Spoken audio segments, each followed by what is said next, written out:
Hello, everybody, and welcome to another episode of Hawk Blogger Mornings.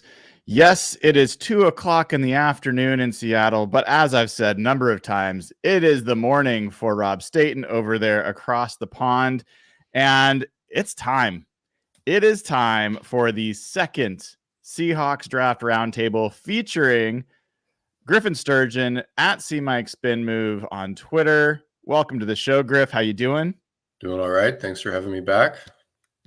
Good to hear it. Good to hear it. And as I mentioned, Rob Staton at Rob Staton on Twitter. I think you are back in your home humble abode. Is that right, Rob? Yes, and the weather is very different in Rotherham than it is in Dubai. I can tell you that. So makes the Seattle weather look tropical over here. So yeah.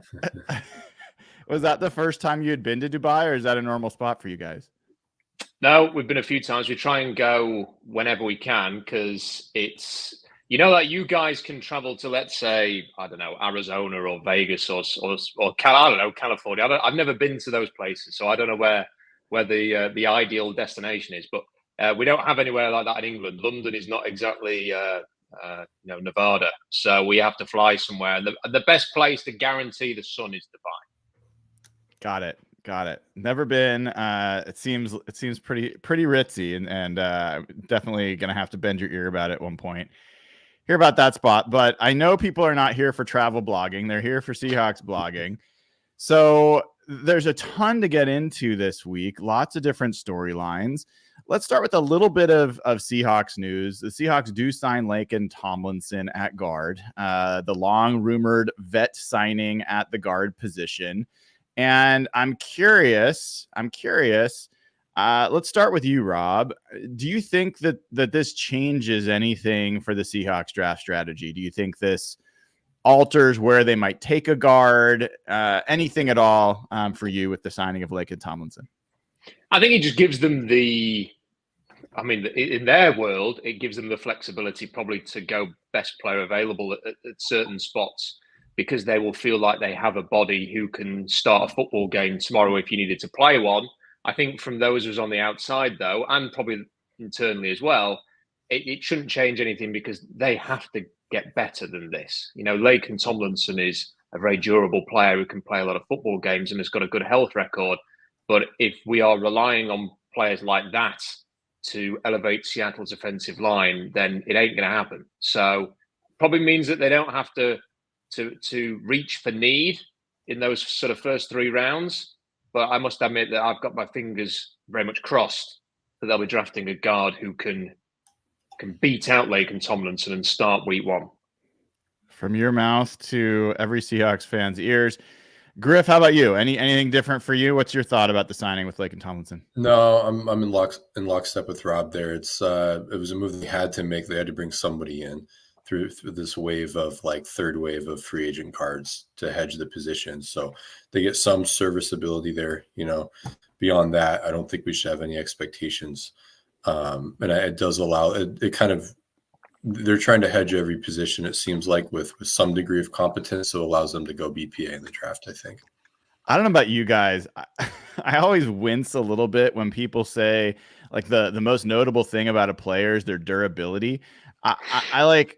I respect it. I respect the hell out of it, especially in NFL, especially in the trenches. To play as many games as Laken Tomlinson's played is great.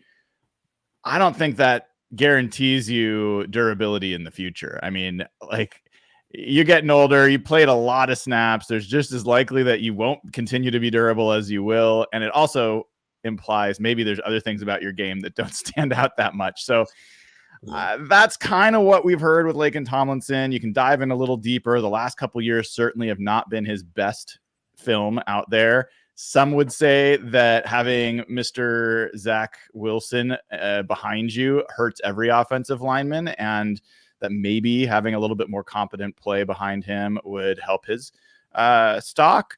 But yeah, there it is. We've got a vet guard. There is a body on the roster now. We'll see how that affects things. Before we get into the next topic, I do want to remind folks, go ahead and join as a YouTube member. And I want to welcome 3 YouTube members.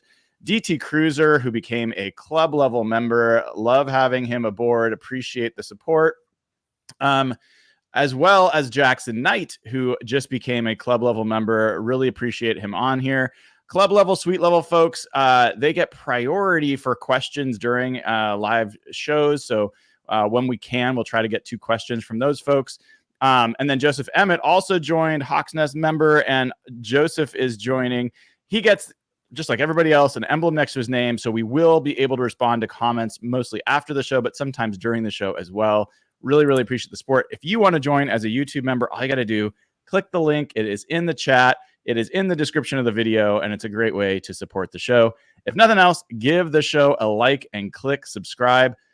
One of our club level members had a statement to make about Rob. He's saying he looks a bit swole in the thumbnail. So this is not on the video. So basically they're saying maybe I enhanced your picture on the YouTube thumb. But, I think you look the same. I think you look like you're in. Yeah, look at that. Look at that. The guy's bringing it. So love it.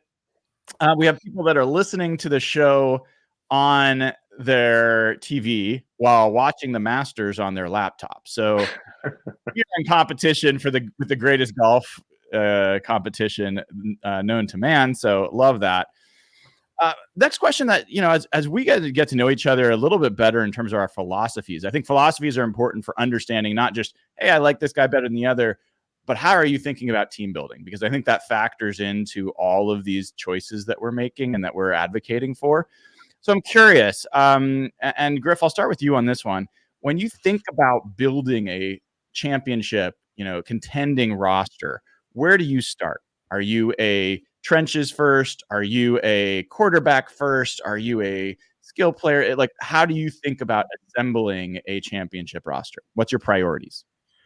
With every passing year, quarterback becomes even more and more important. You have to have a guy that can throw the ball and be efficient somehow, right? There's no way around that. I don't think you have to go all out on that. I know some people would be willing to spend picks and picks and picks on it. I still think that needs to be priority number one. There are a lot of really talented teams that are just good because they're just really talented and they've been built up in various position groups, and you can leverage a really strong or 2 or 3 position groups and you can build your team that way.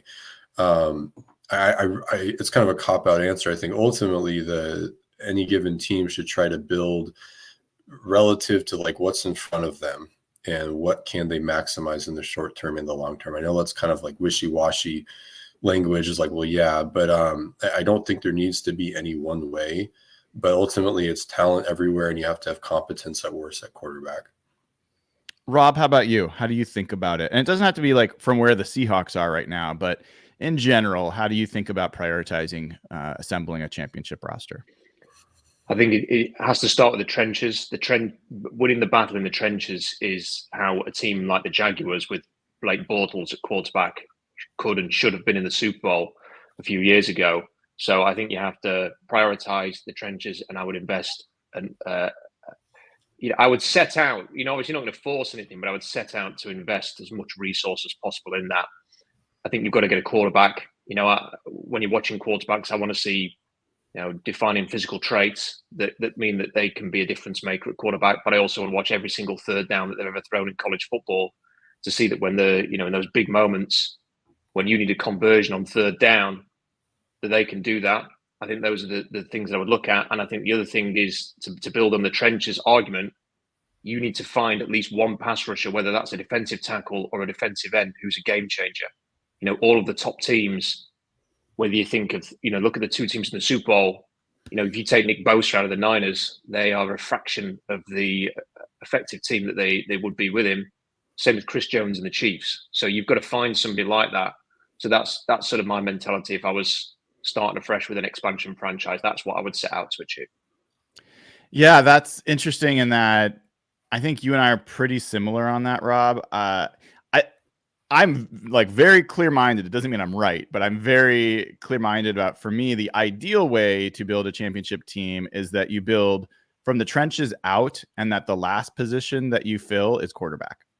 That is the way, ideally, I think you build a championship roster, because this largely is due to the fact that one, it reduces the requirements you have, like all types of quarterbacks can win Super Bowls. People make it seem like only the Patrick Mahomes of the world can win Super Bowls, but Brock Purdy almost won a Super Bowl because he had a lot of other talent around him. Matt Hasselbeck almost won a Super Bowl. He had a lot of other talent around him. I think you can lower the bar for the type of quarterback you need by having talent elsewhere. Also, from a contract value perspective, getting that quarterback window, the rookie quarterback window, if you can do that and have 4 years of rookie quarterback or 5 years if it's a first round pick to maximize how much you can spend on other positions on your roster. Like this just it's ideal. So like what the Seahawks had in 2013, ideal. I don't expect that to happen again. The 2005 Seahawks that went to the Super Bowl were nothing like that. They had a Hall of Fame left side of their line for multiple years. They had Hasselbeck and Dilfer kind of going back and forth. They had some good offensive talent and a good offensive coach. They had a pretty terrible defense that then had Lofa Tatupu, and that was like enough. It was like a mediocre defense, and that was enough. And also, because the game's relative, they had one of the worst divisions that you'll ever play in. Everyone was under 500 other than them. They had an easy path. So like all these things factor in. But all things said equal, trenches for me first. And that the reason I wanted to bring this up is I think it shows up when we talk about different players and different priorities of players. So in a little bit, we're going to talk about, okay, who are your top picks in the first round? Who are your top picks in the second round? Who are your top picks in the third round? And I think our biases here will show up a little bit. Before we get to that, I wanted to talk about some top 30 visits. And I'm going to name some guys that have been on top 30 visits. And I think there was a new one as of today. If you don't have anything to say, don't feel like you got to. But if there's one of these guys or two of these guys or whatever that you want to say something about that you have a feeling about, bring it up, because this is historically a decent indicator that some of these guys are going to be Seahawks, whether in the draft or as undrafted free agents. So don't know if this is totally the most up to date, but here's what I've got here. We've got UTEP linebacker Tyrese Knight. We've got UCLA edge rusher Grayson Murphy, not Gabriel Murphy, Grayson Murphy. Western Kentucky wide receiver Malachi Corley, who has been like rocketing up draft charts from what I'm seeing. UCF quarterback John Rice Plumlee. Northern Iowa defensive tackle Christian Boyd. I think we talked about him a little bit. Mississippi State linebacker Nathaniel Watson. Penn State's Theo Johnson and Chop Robinson. Oregon Bo Nix. Miami's safety Cam Kitchens. Georgia State offensive lineman Travis Glover. I believe that was one of the newer ones. Let me double check. I had this ready earlier. Michael Jarrell was the one that was new as of today. Offensive lineman out of Findlay. I have no idea where Findlay is. So you guys maybe will save us on that or maybe not. And then, oops, what happened here? I lost my place. Oh, here we go. South Carolina quarterback Spencer Rattler. We talked about him last week. Byron Murphy, we've talked about. Tavondre Sweat, we have talked about. Jared Verse and Matt Goncalves. I think it's Goncalves, maybe. So let me know if you guys have different pronunciation. Any of those guys that you're just itching to say something about? Rob, I'll give it to you first. Goncalves looks to me like somebody who is destined to play guard at the next level, even though he played tackle. Very highly rated, but has had so many injury issues. I suspect the point of the official 30 visit with him is to get a proper medical check on him and try and understand whether he's somebody who you can imagine getting a second contract. But he's exactly the type of player that Scott Huff has converted from left tackle to guard when he was at Washington. So I think that he would be very interesting, especially because the value could be very good there.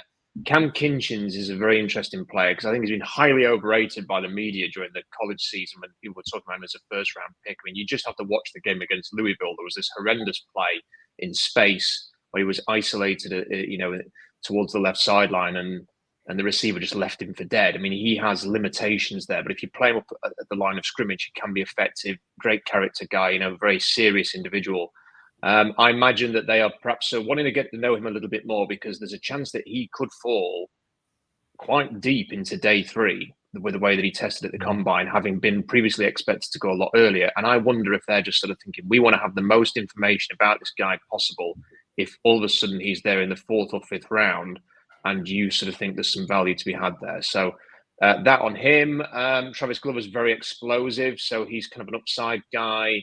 I think it's an interesting bunch of players. I'm particularly interested by the fact that the likes of Verse and Robinson and Byron Murphy have come in, because it makes me wonder a little bit that maybe they could be the players they focus on at 16 if they can't move down. I don't think any of them will be there if they move down deep into the 20s. So I'm intrigued by those 3 names of being on the list. Griff, how about you?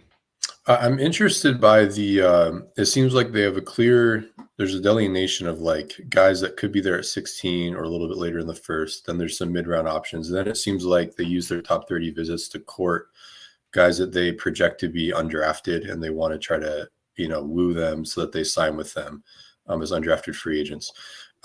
Particular names that jump out. Grayson Murphy is interesting as a depth pass rusher. I think getting him in the building. I don't know. Are they checking medicals? Maybe they're trying to differentiate him from the other edges that they think will kind of go in the 4th, 5th, 3rd round. Maybe there are some interesting names there, and it's definitely worth parsing those names out and separating them from each other, because they might have to forego being in on the top 4 or 5 edges in the 1st and 2nd round, depending on how it falls. So if they want to bring in an outside guy, that they really want to feel good about that. You mentioned Rattler. I definitely think they need to be open to taking a quarterback round 3, round 4. And if he falls to round 3, then, I would pull the trigger for sure. The name that jumps out that I hope they don't take is Tyrese Knight, the linebacker. All the linebackers I watched, I thought he was the worst of them. At least he was on the bottom of my list. And so it's, when you don't have a positive opinion of a guy as a player, and then you hear your team's associated with them, you're like, oh no. But of course, maybe they see things that, I don't see, right? There are definitely traits there. I just think as a player, he's just in la la land pretty much. He needs some work in my opinion. Kinchins is definitely a name that pops out. I think he's a solid prospect. I don't think he's a game changer, but I think he can be a quality starter. Like Rob said, there are limitations with the traits, but he does play in a scheme that does things that McDonald asks of his safeties to do. So superficially, it makes sense. There's a lot of quarters, a lot of deep half, and you have to have the versatility to come into the box occasionally. He kind of wants jack of all trades type safeties there. So that's definitely a name that makes sense. And then again, it's the same principle of how are they trying to define his limits so they know how to scout him relative to, say, Jaden Hicks or Mustafa or whoever else they think will be a 3rd round caliber safety. Yeah, one of the things that's kind of also interesting here is just the cluster of different types of players. Christian Boyd, big enough you could kind of consider him a nose tackle. All right. He plays at different parts on the line, but he's a larger player. Tavondre Sweat. So they've got 2 of the bigger guys. Byron Murphy, clearly more of a 3-tech kind of penetrating player, although he can play a lot of positions on the line. But that's a lot of defensive tackles they're bringing in. Edge, which not everyone would say is a priority need. They've got multiple edges, 3 edges coming in on that list. And then you've got a couple quarterbacks, a few offensive linemen, almost all the offensive linemen profile as guards. So, not a lot of linebackers as another area that we've designated as a need. Now, they did meet with some folks at the combine, so this isn't a complete list of who they've met with, but just kind of interesting the patterns there. It would be really convenient if we had someone on this show who'd actually spoken with one of the picks that is highly commonly mocked to the Seahawks. This guy, Troy Fautanu. Does anyone on this show have anybody they know who's had a chance to talk to Mr. Fautanu anytime recently? Yes, and I tell you what, now he is a legit bloke. I mean, he is A plus plus plus character. I mean, listen, if these mock drafts, Brian, have any sort of credence, and he lasts to 16, it will be a home run pick for the Seahawks in every single way. It was such a pleasure speaking to him. I'm not influenced by the fact that it was a pleasure to chat to him, but I think he would be a sensational draft pick for the Seahawks if he was there. Give us a little bit about so obviously I was joking around, but you interviewed him on your show this past week. It's a great interview. And what did you learn? And give us a couple of things maybe that you didn't know going in, but stuck out to you after you talked to him. I think the thing that it's a little bit of a strange thing to say, but he's obviously a very good talker, and I've interviewed a lot of people over the years, NFL players or just soccer players in England, and there are some people who they've got a bit of an edge to them and an intensity, and you kind of think, oh, there's something behind the eyes there. There's a nastiness to them, and they often are not good talkers, and it's quite intimidating and unpleasant to chat to them. And the strange thing about him is I got that vibe from him, yet he was a fantastic talker. I've not really met many people like that. There was just something about him that you thought you wouldn't want to get on the wrong side of this guy, even though he's very, very personable and chatty and interesting. So that was kind of like one of my big takeaways. I just think the other thing that I would say is I don't have any idea why he is being talked about purely as a guard. And in a lot of these in the coverage, why he's not being talked about more as a tackle, and why he's not being talked about earlier than the Seahawks. Because I guarantee, whenever he's had a meeting with any team over the last 3 months, as soon as he's left the room, everybody in that room will have gone, I want to draft that guy. And when you combine that with the obvious athletic traits that he's got, ran a great 40, he's, I think, the 4th most explosive offensive lineman in terms of his testing overall in this draft class. He's got amazing tape. Every single team wants their offensive lineman to be the aggressor, to go and attack opponents and hit them in the face. And that's what he does. Yet, as he said himself, he says he's he's nasty, but finesse. And he has got that ability to be a finesse athletic tackle on, when it's required. And then he's got that ability to just go and hit somebody when it's required as well. I think he is the most complete offensive lineman in this draft.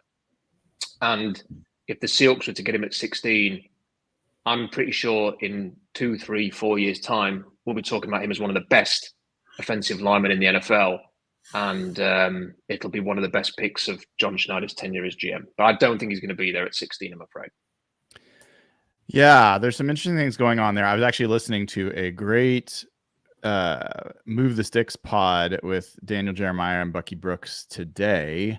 And we'll talk about some of the different players they went through, but I was also listening to a PFF pod with Sam Monson, who's going to be coming on the show actually this week, and Steve Palozzo, I can't remember how to pronounce his last name. In any event, Fautanu came up and they were like, why you keep, they actually gave him to the Seahawks at 16, and they're like, well, why are you putting him at guard? Why are you putting him at guard? It's like, well, the Seahawks need a guard. And then he's like, well, this guy is a great tackle. And the interesting thing that I've started noticing is a guy that we thought is completely off the board for potentially getting to the Seahawks is Talisi Fuaga. And now I'm starting to see some situations where he's slipping below Fautanu and some of the other tackles. And all of a sudden Fuaga is a guy that is slipping more, and some people are more like, yeah, maybe he's a better guard than tackle. So I'll be really curious to see. Those are two pretty tightly coupled players by a lot of people, and I don't think you're alone, Rob, in being a big fan of Mr. Fautanu. Griff, you and Maddie Brown, I think we're on your Seattle Overload podcast. You guys were talking about safeties a little bit this week. Is that right? Yeah. Yeah, and so I was listening to a little bit of that, and it sounded like some, overall not super big on the safety group, but there's a few players that you guys liked, and there was some debate about who could fill in for the Seahawks. And you're talking about like Javon Bullard. You're talking a little bit about Cooper DeJean. You're talking about a few other guys, Jaden Hicks. Anything that came for you guys after doing a little more film study that were new insights on the safety group?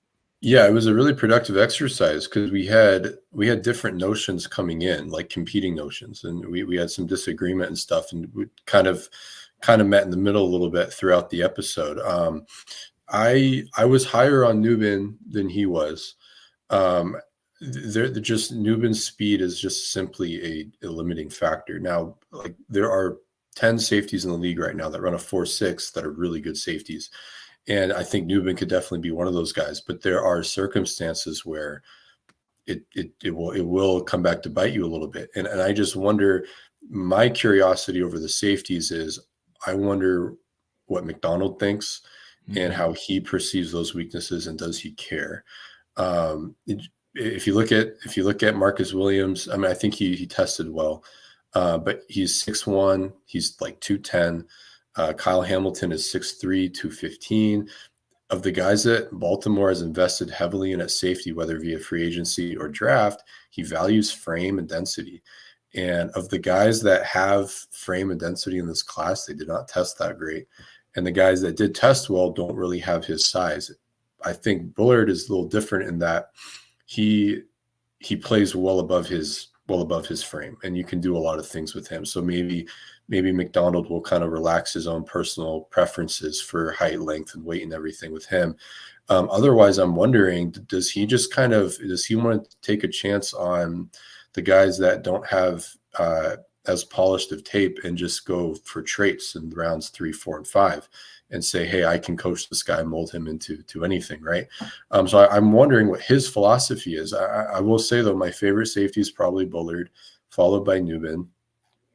And then I had Kinchin's third, but that's primarily because of his like assignment correctness, the things that he can control. His process is just so pristine. But then you go a couple guys below him, you talk about Cole Bishop or Mustafa or whoever, your flavor, and these guys that are more athletic. And it's like, well, theoretically they can turn into anything, right? And it's not like they're lacking in terms of the assignment correctness. Like Jaden Hicks is a perfect example. Hicks could be a Pro Bowl safety, even though I think he's maybe the 5th or 6th best safety in the class. It's hard to project safety. So I'm really trying to get in the mind of McDonald. I think he's going to want a safety. I think he's going to try to force a safety. He and John, they might take safety higher than people want them to. They might take a safety higher than where it felt like whoever they end up taking should have gone. But I think that's going to be a really high priority for him. But there are good players. It's just more of a value conversation, I think. Interesting. So I looked at safeties as well this week, and safety is like I think a fascinating position in this draft, even though it's not the strongest. It's almost like it doesn't have top shelf value, like top end first round pick kind of value, and maybe even top of second round kind of value. But second through fourth round, there's some pretty interesting guys in there that could pop. And knowing that the Seahawks are going to be playing split safety a lot, that's something that we've heard and they've talked about already. I'm interested why Jaden Hicks is a little bit lower for you. And I'm interested where Rob, where you have Jaden Hicks, because Jaden Hicks, as I was looking at it, seems in a lot of ways like an ideal fit athletically and variability in terms of the different ways he can support against the run. He can cover. He's a good athlete. Why is he 5th on your list and not higher? Now, I'm a big Javon Bullard's like one of my guys in this draft. Like I really like Javon Bullard, but Jaden Hicks was a guy that grew a lot on me. So I'm curious why he's a little lower for you. I didn't think he was that comfortable closing space coming downhill. And that was something that just kind of kept ringing around in my head. Also, I thought his technique, like in quarters, was a little like, to be good in quarters, like footwork is so important. It's so important. And your footwork is also tethered to what you're seeing with your eyes, especially in quarters. And I just thought that he was leaving a lot of meat on the bone in terms of just how economical he was with his feet. And if you're inefficient with your feet, I think that you're not being as tight to the concept or understanding the pass concept as much as you could. But again, there are so many safeties that come out like that, and they end up becoming good at it. So it's just a little bit of Pandora's box. I don't think he's like, I watch some safeties where they just, I hate to speak so negatively, but they just don't seem to demonstrate they know what they're doing. They're just kind of a collection of traits. He's much better than that shelf of safeties in this class. So, I mean, I think I have him as like a third rounder. And, Yeah. you know, so I would be fine with the pick. I just don't think he's as complete of a player in this moment as some of the other guys. Rob, looking at Dame Brugler's The Beast, which is a great resource for people if they haven't looked at it. His safety list, he's got Jaden Hicks as number 1 on his safety list. Javon Bullard is number 2. So I'm liking it so far for me. I'll say that. Tyler Nubin is 3 for him. Cole Bishop is 4. We've talked about him a lot. Kitchens is 5. Mustafa is 6.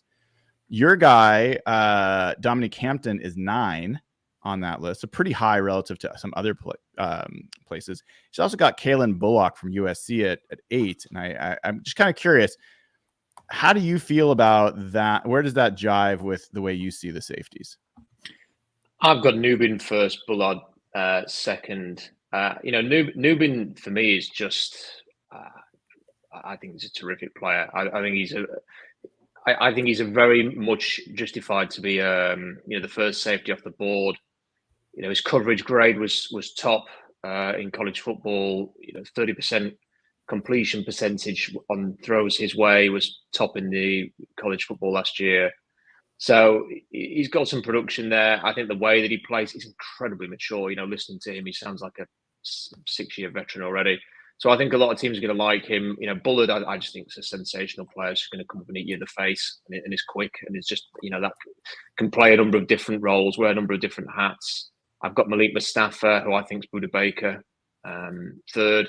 Taylor Demerson for me, just because of his range, his instinct. I have fourth. Cooper. The interesting thing is everyone calls him Cooper DeG, and I think you and I, Brian, have had this conversation before where we kind of mix between the two. But if it's a French name, it should be Cooper Dijon. So that's what I started with, and everyone said I was talking about Dijon mustard. So I have him there, and then I think Hicks is very instinctive. If you just sort of watch his highlights, you kind of piece them together, and you say, oh, there's an interception there. There's a great reaction there. There's a great read and react there from him, and you can piece them all together, and it's very impressive. I just wonder if he's physically just a little bit limited. I think he missed 15% of his tackles. What is the upside with him is what I would say. I think he's got a great chance to be a very solid safety. I just think some of these other players have got a bit more upside. So I've got him in round 3, but I've got him in the same range as Cole Bishop, who will probably go around earlier. But my word, he bites on everything. He's very athletic. He's got a lot of upside, but he bites on everything. And he's a bit stiff in transition.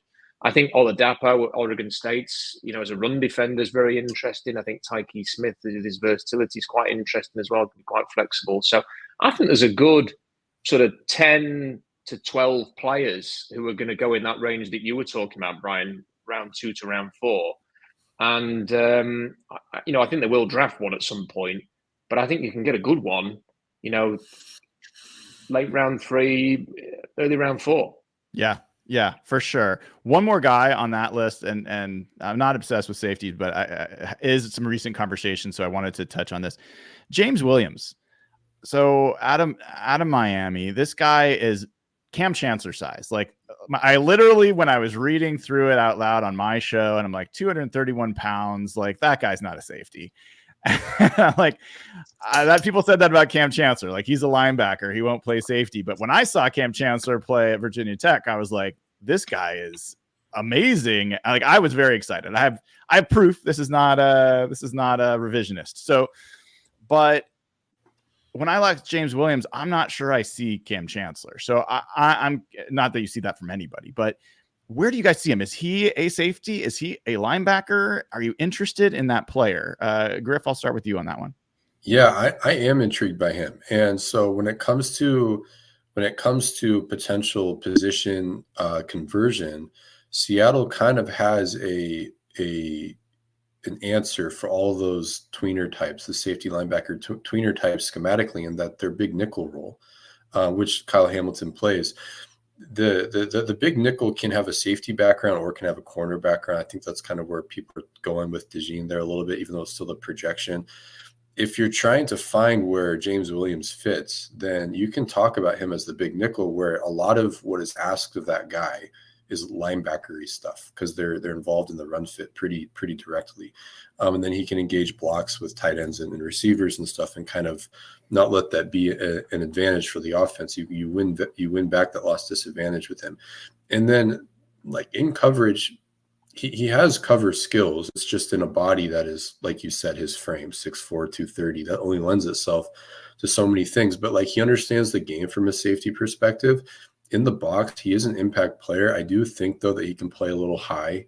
And even though, like, his size and density is definitely applicable to linebacker, I think that transition to linebacker would be a little tricky for him to be in the box full time.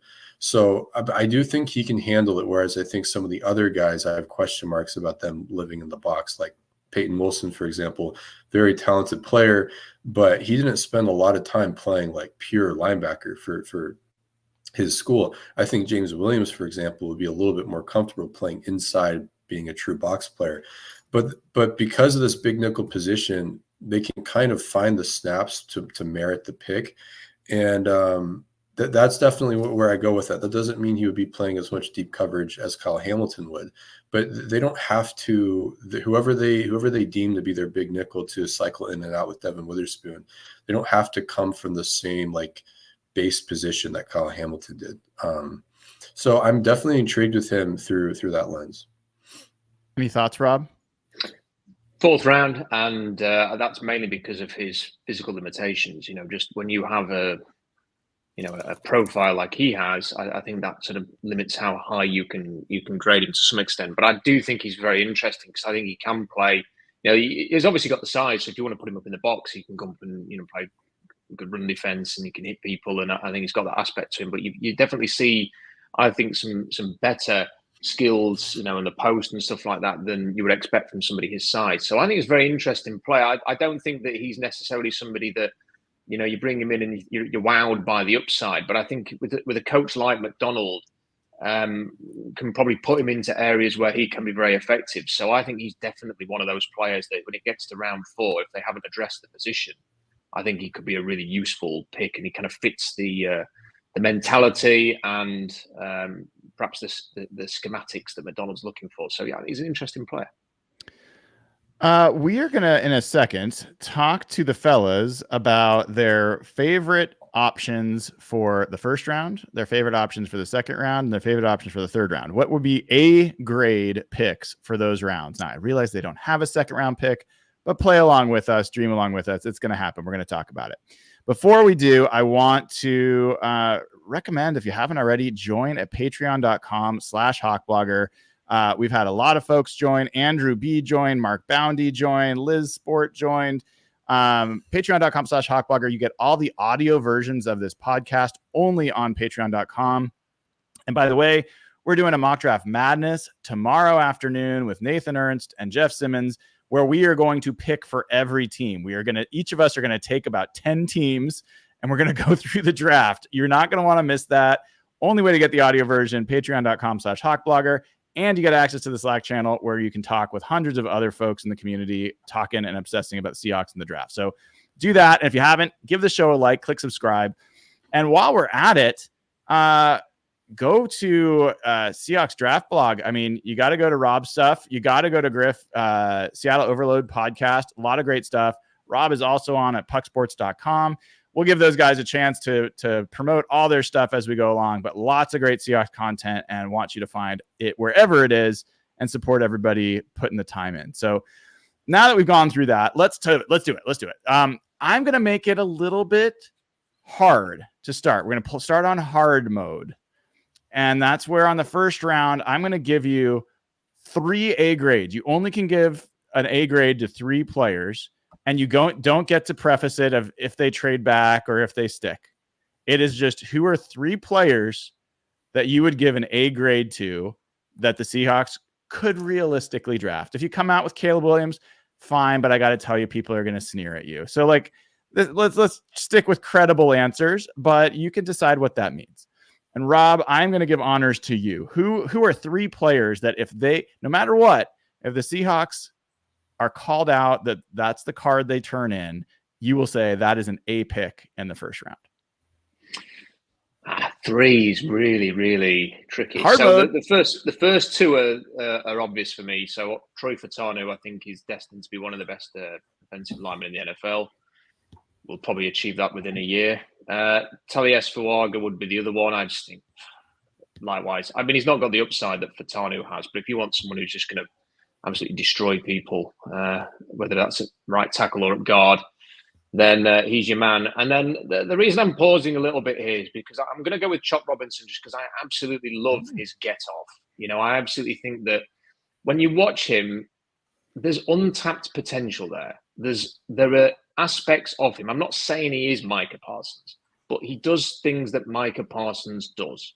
And that get-off and the way that he bends and straightens around the edge, you don't see many people who can do that. And that I want to get somebody who can be a difference maker, who in 2 or 3 years' time, the rest of the league's going, how on earth did we let that guy last as long as he did?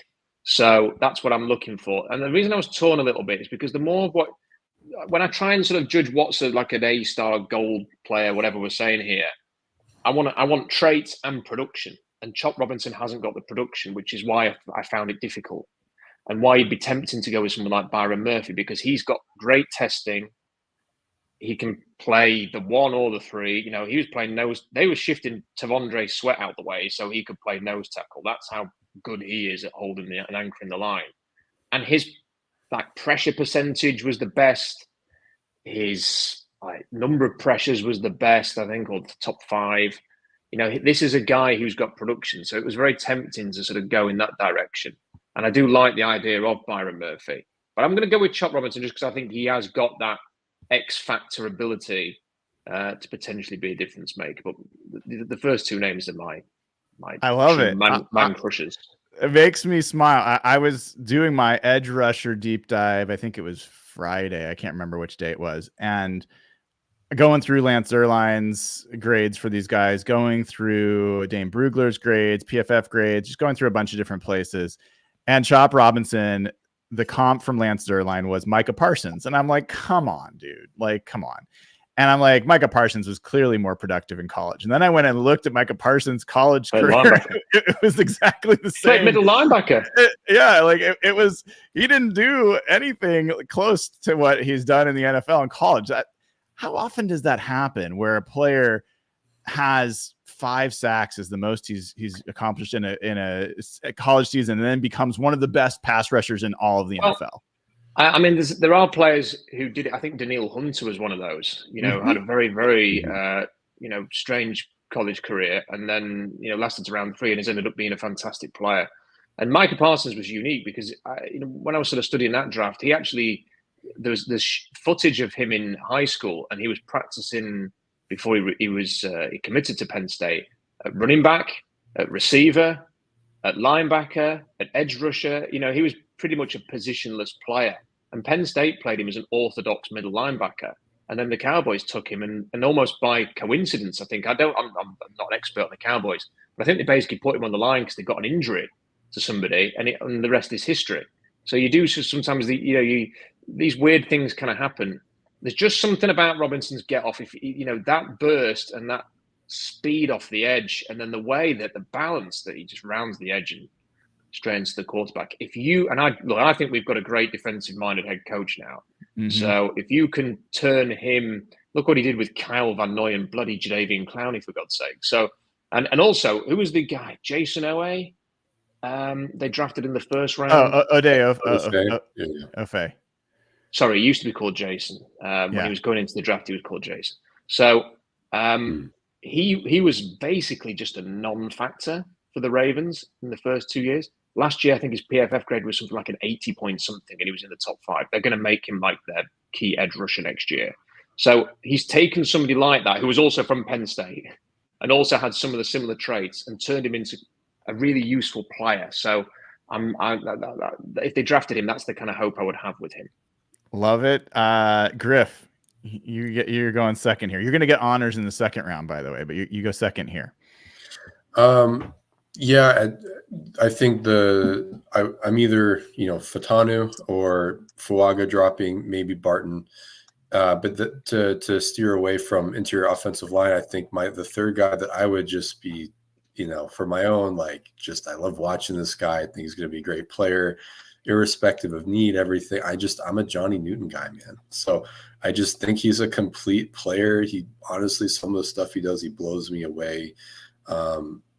I just think he's complete, and the size doesn't really bother me. So yeah, those are my three. Wait, I think you named four, so give me three. All right, just to spice it up, I'll drop Fuaga because I don't think he'll be there. I'll do Barton, Fautanu, and Fautanu. Yeah, Barton, Fautanu, and Newton. All right, interesting. So I am going to mix it up a little bit, not a lot. For me, the 3 A's would be Byron Murphy. He is the guy I think has the potential to be the bluest of blue chip on the defensive side of the ball, and a big difference maker there. Jared Verse, who for me, I part of the reason I loved the Move the Sticks podcast I listened to today with Bucky Brooks and Daniel Jeremiah is they were talking about these clusters of players, and they were talking about the edge rushers. They were talking about Jared Verse, Leatu Latu, and Dallas Turner, actually. And they were like, okay, how do you rate these guys? And they were like, not only do you have different things that they can do, but it depends on when they talk to NFL franchises, they're like, well, it depends on what division you're in. If you're in a division where you got a lot of tough run heavy teams, you're going to want Jared Verse. If you're in a team that maybe is playing on turf indoors, you might really like Dallas Turner and the speed he provides, right? They weren't bringing Chop Robinson into that conversation for whatever reason, but those are the three. And it's very much the way I've been thinking about Verse. I think about Verse as a guy that can win with power better than any of the other edge rushers in this class, and can set the edge against the run. And I think still has the athleticism to get around the edge and the get off. He doesn't have Chop Robinson get off, but he has pretty damn good get off. And it's so really I see Verse, and the crazy thing is, well, I'm going to offer this to some of the guys that are going to come on the show this week, and they're going to laugh in my face. But the comp that I've been, the style of play, not to the same player, but the style of play is Terrell Suggs for me. Just like a super tough, in your face edge rusher, physical edge rusher. And Jeremiah was like, Jared Verse is a Ravens pick. Like that is who the Ravens would pick, is Jared Verse. And so I tend to be very aligned with a lot of the Ravens pick. I was a huge Marlon Humphrey guy. Anyway, so Jared Verse is one of them. Byron Murphy is a second. And the third is Troy Fautanu. So I think we all have Fautanu on there. No surprise there. What were you going to say, Rob? Yeah. Can I ask you guys a question? Yeah. By the way, I love that. The two names that were on my list that I wrote down here that I didn't mention were Murphy and Verse. So I'm in lockstep with that. The question I wanted to ask though was about Byron Murphy. When you have watched him, do you have any fears that because I think he's a fantastic player who can. You can hold the point. His anchor's so unbelievable. He can rush the passer. He's somebody you could just throw in there, any down, any distance, any situation. Injuries to nose tackles, throw him in there. If you want him to just rush the pass, we can do that. Probably 3-4 the end, whatever. But I sometimes wonder a little bit, can he be a game wrecker? Is he somebody who can take over a game?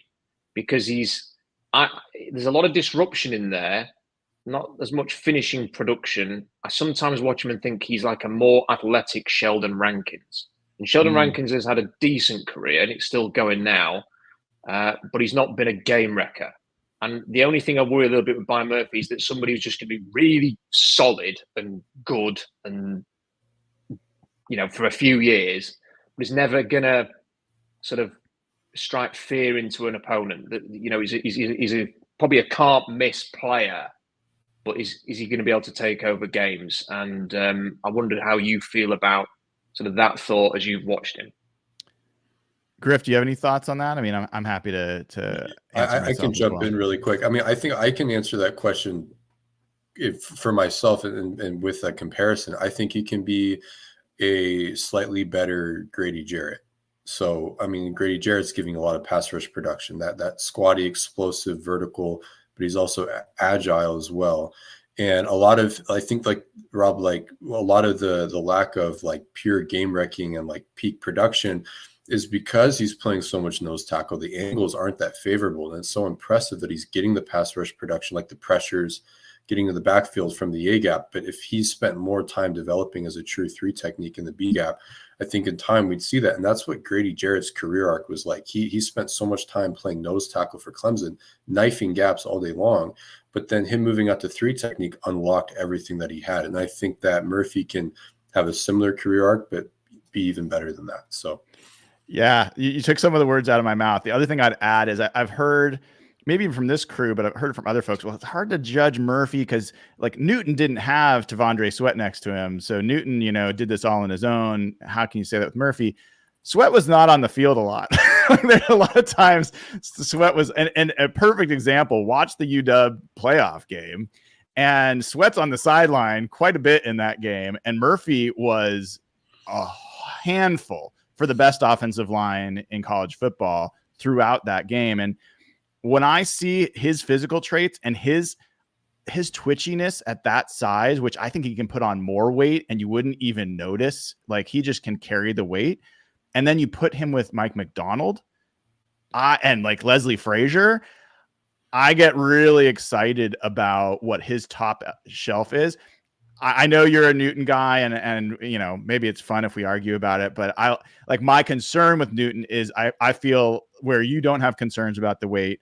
He put on 20 pounds. I think his natural frame is 280. He's playing at 300 and he's still quick and twitchy, but I don't see the power in him. And so I love the fact that Murphy can win with power and with quickness and has positional versatility. And I'm not sure I see that as much as transitioning to the NFL for Newton. So that's where, for me, Murphy's a little bit higher. But I think it's a totally fair question, Rob. I think there's a reason Murphy is not in the conversation for top 8 picks, because there is some question about like his production in college wasn't elite for sure. Yeah. I mean, the only thing I'll just very quickly add is when there's sort of been high first-round picks of defensive tackle, have been excellent pass rushers. You think of Kalijah Cansey a year ago.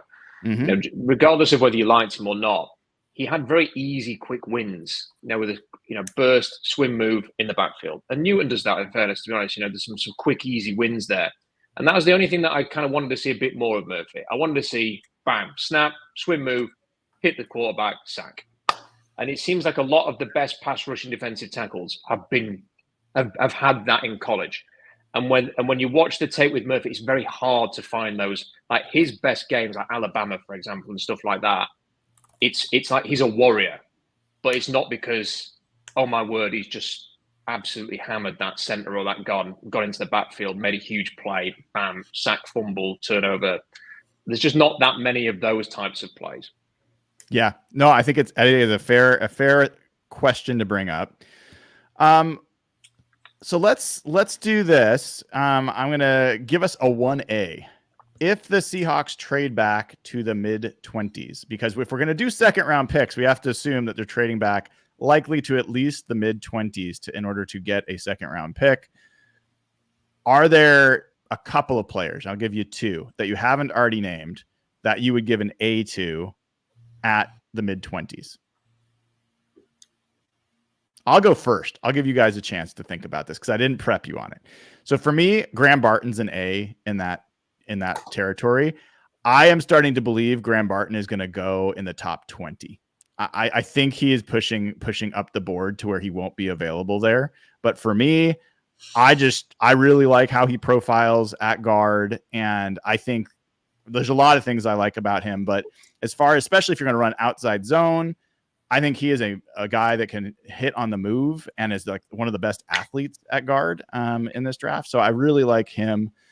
Otherwise, I don't know if there's someone else that I would give an A to. Maybe if somehow, if Chop Robinson was there, maybe. Let me just do a quick look at my list. I don't know if I've got another guy that would be at 25. I think it's really Barton, which is part of what makes me a little bit concerned about moving back. Griff, how about you? So I'll go Jackson Powers Johnson. I'll go like the guys that are more pure guard, pure center that could play guard type of conversation, right? I think that would be like a really good value spot. Then I'm going to go with Jared Verse. If he falls, I think that would be awesome. I really like Verse. Like Brian, I like him just a little bit less than you do, but like I know like you're the one leading the charge there. I really like it. Like I don't want to undersell how much I appreciate him as a player. I really like him. And then the third player that I'll go, and it's a little offbeat because I just don't think we're thinking about this position with good reason though, is Lad McConkey. Love it. I think if he gets ahead of whatever eventual receiver exit, you get ahead of that attrition. They've got three really good receivers right now, and also Noah Fant, right? But the depth can diminish quickly in the NFL, and that makes the decision with Lockett really easy. And then I think scheme wise, he's a complete receiver really, and I think he's a first round receiver that should go in the 20s. And it would be offbeat, it would be jarring, it would be odd, it wouldn't be a need. But then like if they actually took him and we like thought about it for a second, we'd be like, okay, well, here's why they probably took him. And like, does he improve the team? Yeah, he would in time. And we could end up talking about him like, oh, this is one of the greatest Seahawks picks and whatever, when he puts together multiple 1,000-yard seasons. So that's my wild card pick. I think that's a great call. I'm a huge fan of him, and I'm assuming he's going to end up in San Francisco or Buffalo or Kansas City, but we'll find out. You know who he reminds me of is Ayuk. Yeah. Like just verbatim. So it's, yeah. Rob, how about you? Yeah, I mean, McConkey would be on the list for me as well. His Senior Bowl was unbelievable. You know, just the way that he was able to get open. You couldn't cover him, and his testing's been unbelievable. High character, you know, all football, very similar to Brock Bowers. Just a fantastic player. I don't necessarily want them to draft another receiver in round one, especially if that's their first pick. But I think if you're talking about best player available, if Brian Thomas Jr. or Lad McConkey were there, you'd be hard pushed to say that they're not the best players available. I think another. I like Amarius Mims. I don't think he's going to be there though. I think he's going to be top 20. The one player that I think has got a realistic chance to be there that is Graham Barton. I think Miami at 21, Dallas at 24, maybe Green Bay are the teams that you've got to be wary of.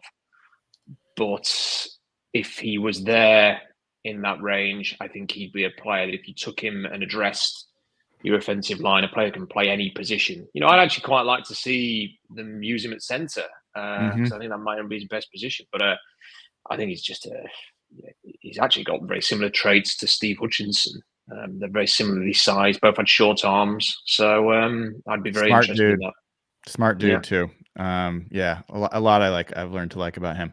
All right, so let's talk about round two. We are almost at the hour mark. I assume you guys are good. We're probably going to go, based on how this goes, we'll probably go for another half an hour at least.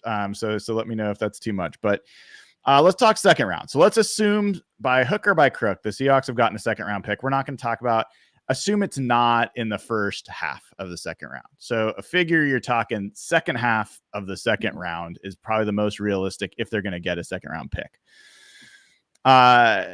I'm going to come back to you, Rob. I know I said I'd go to Griff, but we went to Griff in the back half of the first round. So I'm rotating back to you. Give me a couple, no more than three, but at least a couple players that you would say would be A grades for you in the second round, back half of the second round. Ben Sinnott, the tight end at Kansas State, just perfect physical profile, 10-yard split and short shuttle conducive with the leading tight ends in the league. X-factor weapon, can move him around. I think he'd be a good scheme fit. You know, from what I've seen of Washington, they like to put their tight ends in all sorts of different positions and make them sort of mismatch weapons. I think he's, you know, not seen many tight ends hurdle players. Does it all the time at Kansas State. Great character. You know, you're never going to have to worry about him. I think he's got the potential to be a Sam Laporta impact player. So even though they've got Noah Fant, I just think that I really like Ben Sinnott, and for me, that'd be the perfect kind of range to draft him. So that's one. It's really tough to just narrow it down to 2 or 3. Yep. Imagine having to just narrow it down to 1. Yeah, I know. So I will probably say Braden Fisk just because he, to me, I've never seen a better combine performance. And I know he's combine performance doesn't mean anything. I've never seen a man who is 290 pounds get in and out of the bags like he did. You know, turn the corner like Chop Bloody Robinson does around that final bag. They put his simulcast with Byron Murphy, and he was quicker, and the way he turned the corner is just unbelievable. He is the freakiest freak I have ever seen at the combine. It was just unbelievable. And then you watch the tape, and like I know he's not going to be a difference maker as a pass rusher. You know, but his get off, he's always the first guy off the snap. I don't think as much as I've never seen a better combine performance, I've never seen a motor like his.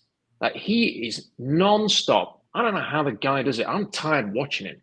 Like it's just relentless.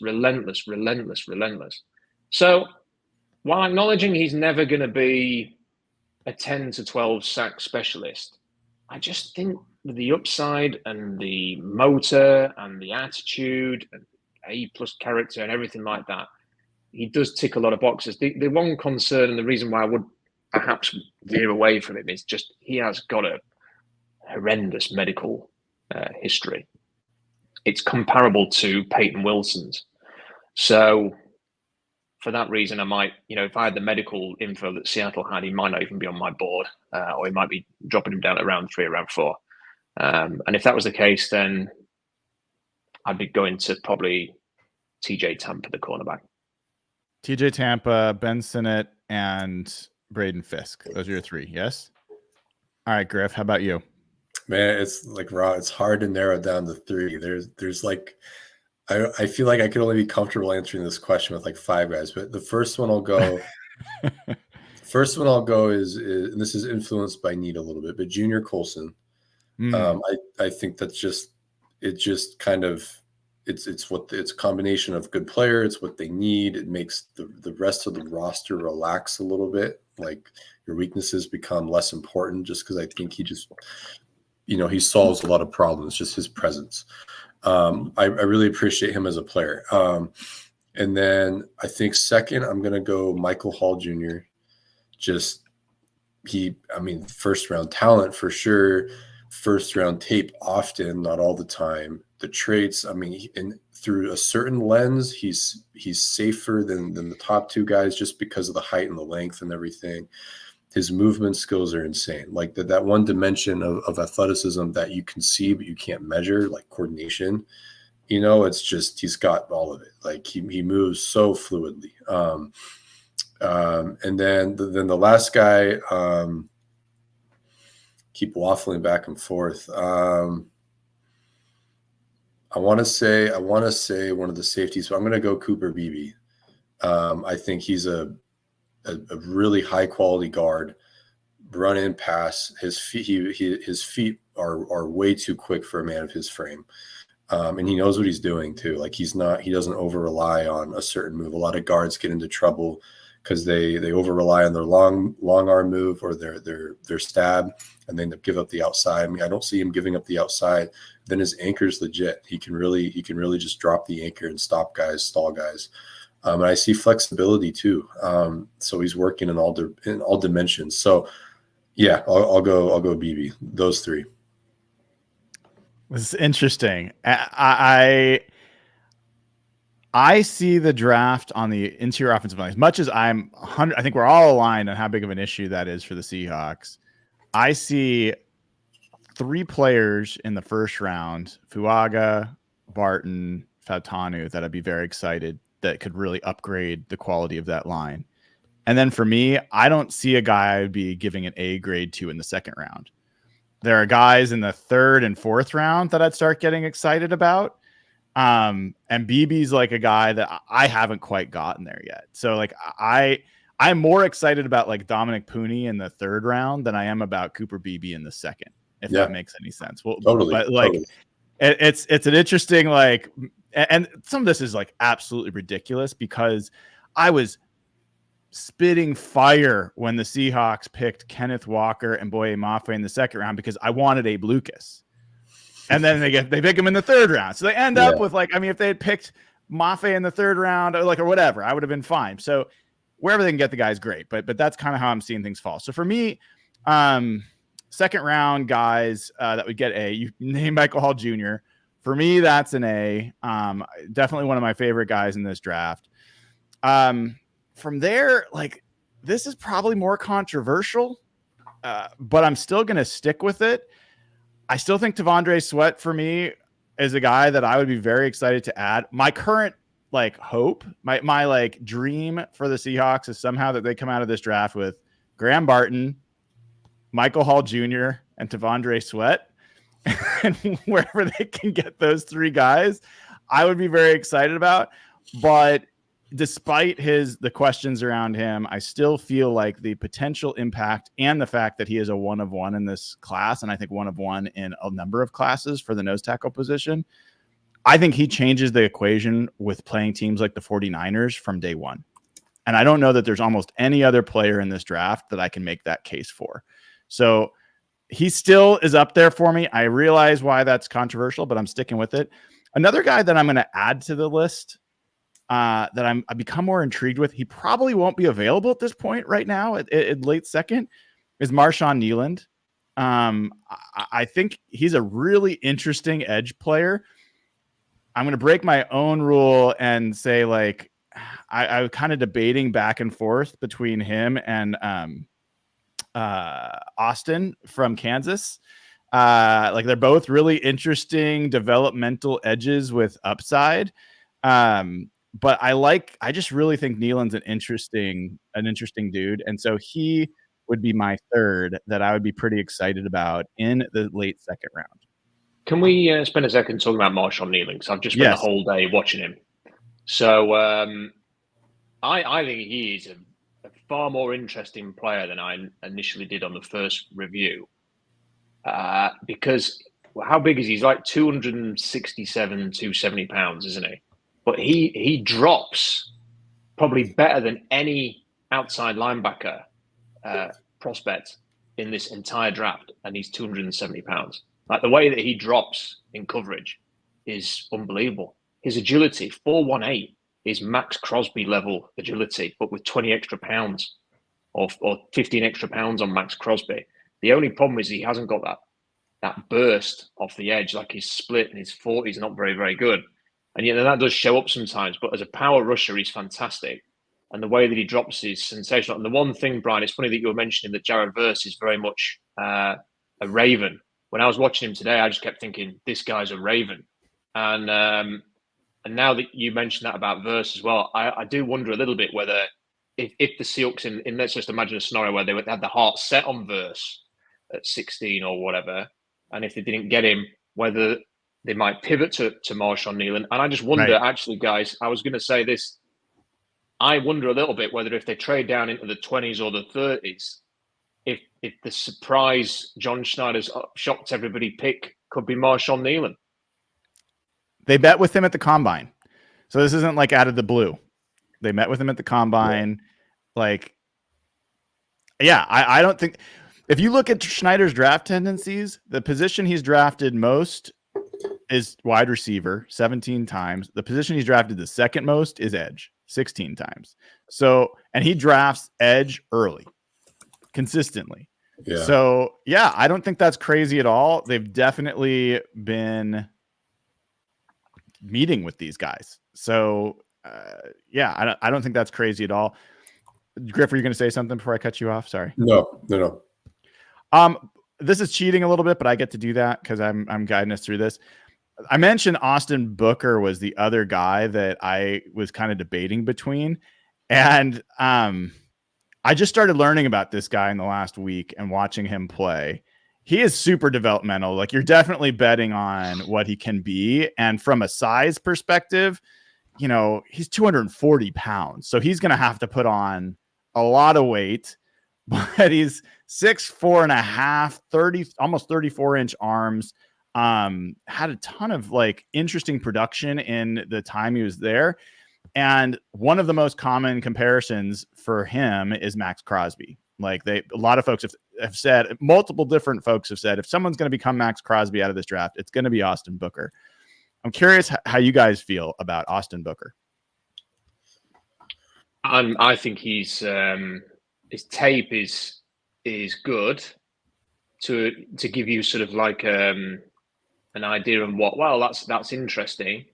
But then, you know, the difference between Max Crosby and Austin Booker is Austin Booker ran a 4.81, and his short shuttle, I think, I've not got it to hand on the stats here, I think it was something like a 4.40. And like Max Crosby's like a 1.60 10-yard split, 4.13 short shuttle. So in terms of physical potential, he's way, way off that. And the tape was intriguing, but it didn't match up to what he was as an athlete, which means you kind of wonder how much upside he actually has. And I can't get out of my head him being decapitated by Roger Rosengarten at the Senior Bowl. There was one rep where he just got absolute, like it was as if a car had hit him, and he just his legs went up in the air, and he was off the ground, and it was ugly. But he's somebody that, he is somebody who you could bring in. And I think because of the testing, he's probably going to go a lot later than the tapes. You know, before the testing, we thought possibly second, third round, and now probably more fourth, fifth round, I would say. But he's tape's good. Griff, any thoughts on Mr. Booker? Yeah, I mean, I think he should be a day 3 priority. If he's there, I don't care what the state of your roster is, any team. He's just so skilled. I mean, pass rushing is trying to get around another human being, right? And that's just a skill that he has. He just gets on the other side of the tackle so frequently. He's got so many bags of tricks. And I think that the Crosby comp is so like, I think that's like so accurate stylistically speaking, even though like they have different athletic profiles, but Crosby's so good at getting that like separation and really tight proximity to the tackle, like slipping his shoulder last second, tilting his body, contorting his body, using every bit of his length to his advantage. And it's just like, that's what Booker does. He's really comfortable closing space and still separating somehow. So, I mean, also, I think he has a size profile where he could put on weight and give them a little bit of a run D presence when they go into 4-down nickel, because they play so much nickel with 4 guys in the line of scrimmage that really they kind of have to look for like 4-3 defensive end types, even though they're a 3-4 base. So I think in time, if he puts on some weight, he can handle it. Max Crosby also put on about 15, 20 pounds coming out of college and going to the NFL, and that aided him, that improved him. You look at Booker's body type, he's definitely a guy that I think can only be helped by weight gain and won't really slow him down. So yeah. I'm definitely intrigued by him at any point, like in round 4 or 5, probably. Interesting. Okay. We do have a super chat. So I'm going to go ahead and put this from Wicked Garden on here. Thank you for the super chat. It says, who are the players we wouldn't want the Rams and 49ers to take in round 1? I'll go first on the Rams. I don't want the Rams to take Michael Penix. I don't want to watch him be great in this division after Matthew Stafford retires. So that's probably tops on my list. But then pretty much every guy that I said I wanted, I don't want Jared Verse going there. I don't want Byron Murphy going there. I think the Rams they're a left tackle away from being the best young offensive line, like young developing offensive line in the NFL for my money. So I'm not a huge Alaric Jackson fan. If they come away with a great left tackle, they're golden on offense. On the 49ers, receiver. I mean, like realistically, get one anyway. Receiver or left tackle. If somehow one of the really premium left tackles falls to them, I think Trent Williams is on retirement watch. And I think when Trent Williams goes, that 49ers team is going to be a completely different class of team. So if they can manage to get a quality left tackle out of this draft that makes that a little bit more seamless. There's nothing that's going to be seamless with Trent Williams, but that would be the other thing that I wouldn't want them to get. How about you guys? We'll start with I think Rob. Well, listen, I'm a bit worried. I think somebody will try and trade up for Troy Fautanu. And I think that because he's been mocked to Seattle at 16, even if he got past the Bears, who I think should take him, and I don't know, like the other teams that may or may not, like the Raiders, for example. I think someone will trade up because they'll fear the Seahawks taking him at 16. And it does worry me a little bit that either of these teams would go up and get him, and we'd have to spend the rest of his career watching him play for them. I'd hate to see any of these top edge rushers or Byron Murphy with the Rams. So Verse, Robinson, even Latu with the Rams, I wouldn't be too keen on that. And then with the Niners, I don't want to see them draft Lad McConkey or Ricky Pearsall. By the way, Ricky Pearsall is really close for me on an A second round. I really like Ricky Pearsall quite a bit. Griff, how about you on the super chat question? The one weakness of the 49ers is probably their O-line. Sans Trent Williams, right? And like you said, he's on retirement watch. So I really don't want them to get a hold of one of these blue chip guys, whether they play him at tackle or guard. Like we want their O-line to trend downward as much as possible. So I think them keeping their insane offense, which I feel is just doomed to regress, going from even if it means going from all time to like top 3 in any given year, they feel like an all-time offense right now. We want their O-line to stay as average as it is and potentially get even worse. For the Rams, they kind of have needs everywhere, but I think if they're going to get their defense on track, they need DB talent. And I think there are first round corners. So in this draft, so them getting Arnold or McKinstry, I think that would be frustrating, because that's something that I think would come back to bite the Seahawks in like year 2 or year 3 of that. And they could get their secondary back on track, because they did have a really good run in the secondary, and they just started to deplete. So I think I would want them to stay away from the corners. I think on offense, hopefully they never find a quarterback, but Stafford he's not going to stick around forever. He keeps getting these elbow injuries and shoulder injuries. And not that I want, a player to be injured or not. I just don't think their run on offense as it currently is going to last forever. So I'm not terribly afraid of them replenishing receiver. In the short term, it would hurt. But with Stafford kind of, being the age that he is, I'm more worried about their defense becoming really annoying again. So thank you for the super chat question. Love the answers. We're going to head into third round A grade players. And I'm going to cheat a bit here. This doesn't have to be the answer that any of you guys give, but a guy that we haven't talked about, the 3 of us at least, I haven't heard as much about Brandon Dorlus. And I'm curious where you guys have him on your list. He played outside a fair amount. He tested amongst the defensive ends at the combine. But my interest personally is, can he be a difference-making defensive tackle? Can he slide inside and be a difference maker there? So I'm curious where you guys are on Brandon Dorlus. And why don't we start with you, Griff? I think he is a legit bull rusher. He's a power rusher when he's rushing the passer, and I think his bull rush is just simply really good. He has ways to get off the block, counters off of it and stuff. As a run defender, he has a problem where he doesn't drop his hips, like he doesn't bend his knees, and so he can get uprooted a little bit when he has to, like the front side of outside zone, when he really has to gain width, is when he starts to lose his foundation and stuff. Though it's more downhill where he can really focus, like, all right, I don't need to worry about moving laterally and sinking my hips. His hips get low, and then he can win the block, uproot the guard, and then use his length and strength, because he does legit have NFL strength to make the play. So because of that pad level issue, he definitely is kind of, I don't think he's a tweener. I think he's versatile. He can play big end and 3-4 stuff. If they want him on the edge to be a bigger presence when they go into 4-down run defense, he can give you that, but I don't think he's giving you a lot of pass rush when he does that.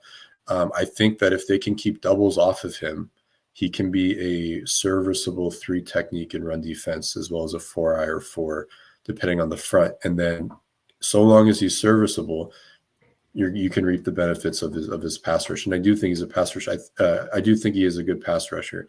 I think I had him at like 4th best defensive tackle, interior defensive lineman rather. That doesn't mean, though, like there are guys I would rather take a round after him Mm-hmm. like value wise, for example. Mm-hmm. But yeah, I do like him. I'm not like, I don't have a particular take of like not being a Dorlus guy, for example. So Yeah, I'm not bringing him up because I'm obsessed with him. I'm bringing him up because honestly, he's a guy that is higher up in a lot of boards and have not spent a lot of time talking about him. So I was just kind of curious. Rob, do you have any thoughts on Mr. Dorlus?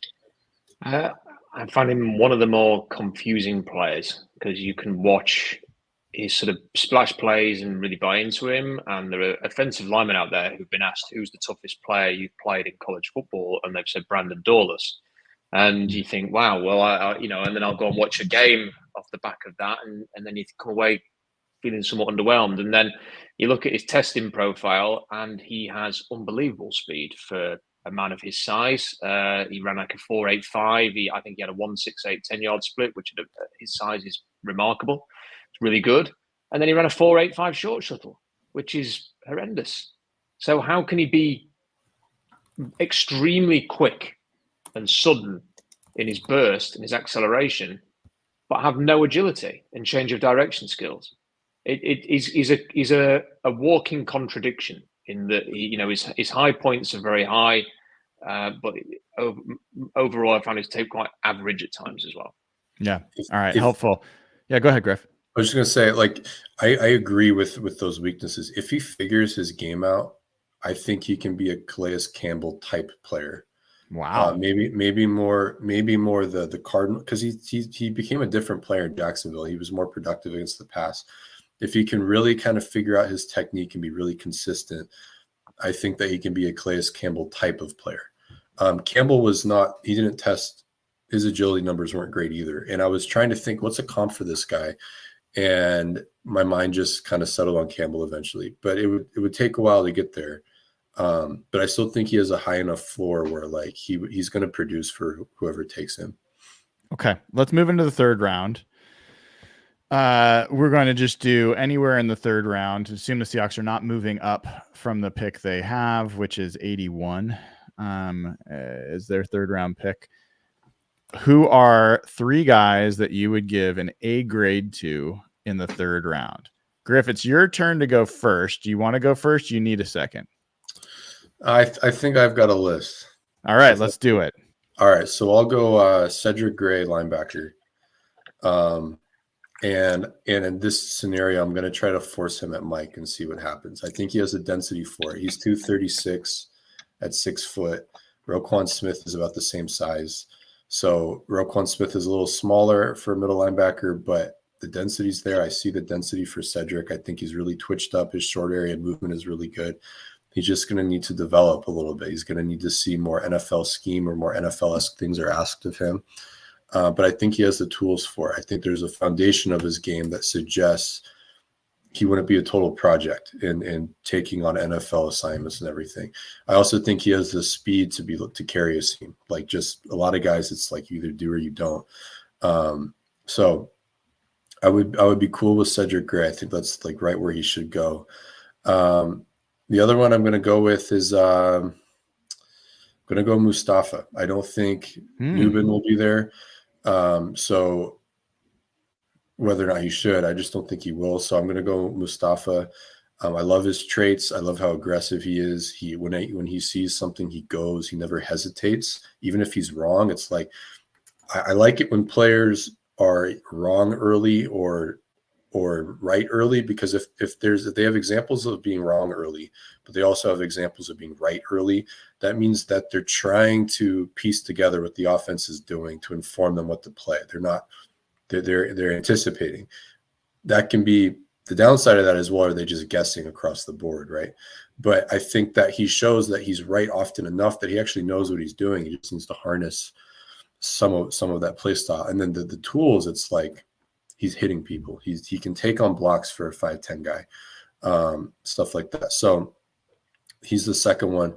And then the third one, I'm gonna go back to linebacker. I'm gonna go my favorite player in the class. Not that I think he's the best prospect by any stretch, but he's just like, we all have our pet, right? It's Michael Barrett. He's just so annoyingly right all the time, and that's got to count for something. The athletically, there are linebackers right now around the league that did not test well, that are serviceable linebackers just because they're good football players. I think Barrett is one of those guys, and I really think he'd be a great will in the system. Baker's presence on the roster would make this a little head scratching, but I just really like Michael Barrett as a player. He is way too good against contact for someone of his size, in my opinion. I don't know how he stacks and sheds guards that are 100 pounds heavier than him routinely. The long speed's an issue, but he can still do a lot in coverage. He knows what the offense is doing to him. So yeah, I'm going to go those three. Interesting. I meant to tell you this, Griff. I was listening to Greg Cosell, who I have a lot of respect for, great film study guy. He was on Ian Furness's show this week, and they were talking linebackers, and he was like, this is a guy that nobody is going to talk about, and I'm probably just too high on him, but he's going to say his name. I know he's going to say it. He's like, Michael Barrett. And he just went on and on about Michael Barrett. He's like former quarterback in high school, I think. And he was. I think that was one of the things they said about him. Well, that explains it. And he just said, undersized, doesn't have any elite traits about him, but the guy plays the position really, really well. He's where he's supposed to be all the time. So I thought of you. Wanted to make sure you should take a listen if you get it. Will do. All right, Rob, up to you. You get 3 slots, A grades, 3rd round. Who would they be? The first one is Braylon Trice. I think he might be available in this range because he had all sorts of issues with the combine where he was ill, and he lost about 20 pounds because he was 20 pounds heavier at the pro day, and he was really ill. He had flu, and then had a horrible combine, and then he went to the pro day and he kind of recovered some of his stuff, but I'm not sure no one's talking about him. He led college football in pressures. You watched last the 2 Texas years game. Yeah, he watched the Texas game and he kind of took it over, and I appreciate that Byron Murphy had a good game, but the best defensive lineman, the most impactful defensive lineman in that game was Braylon Trice. He ran a 4.19 short shuttle at 260 something pounds. Like, you just don't do that. So he's got the physical upside. He has the production. He has character. It's just tick, tick, tick for me. So I think Braylon Trice is a player who, when you're kind of looking for players who can be like that Cliff Averill, who somehow ends up in round 3, ends up being really good. I think Braylon Trice could be that guy. So he's the first one. The second name on my list was Malik Mustafa, who I've also interviewed. So if you go and check out the Troy Fautanu interview, go and check out the Malik Mustafa interview. He's, I think he's Buda Baker. I think he's a poor man's Buda Baker. And he may well last around 4, as Jim Nagy told me, but I think he should. I've got a 2nd round grade on him, so I would take him there. And then the third name, and you could kind of pick any of the 4 names because there's a big lump of guards that are going to go in the 3rd round, and from about 65 to 85, I'd suggest. One of them is Mason McCormick, one of it's Dominic Pooney, one of them's Christian Haynes, and the one that I picked is Zach Zinter, just because I think basically for a team and a GM, if John Schneider really wants to put his money where his mouth is and say, I think I can get a guard without spending a 1st round pick or $15 million, then just go and get the Michigan interior offensive line. Because, look what they did to the Huskies in the national championship game. Look what they did to every opponent.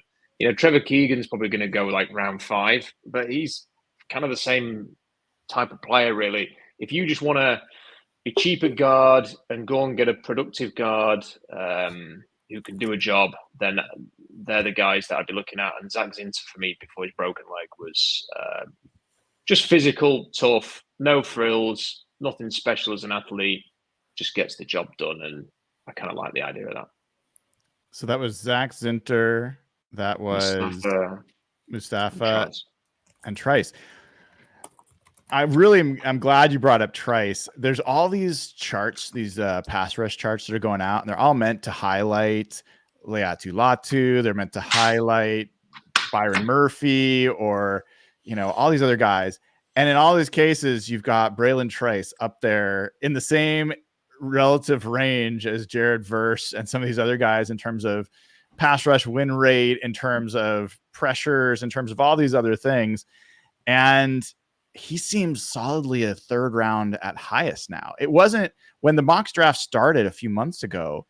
He was he was in the first round. He was at the end of the first round for a lot of teams. I don't think he's a first round talent. I don't think he's a first round athlete, but he is an incredibly productive pass rusher. And yeah, I think that makes a lot of sense in somewhere like the third round. So he's certainly a guy that's not getting talked about very much at all.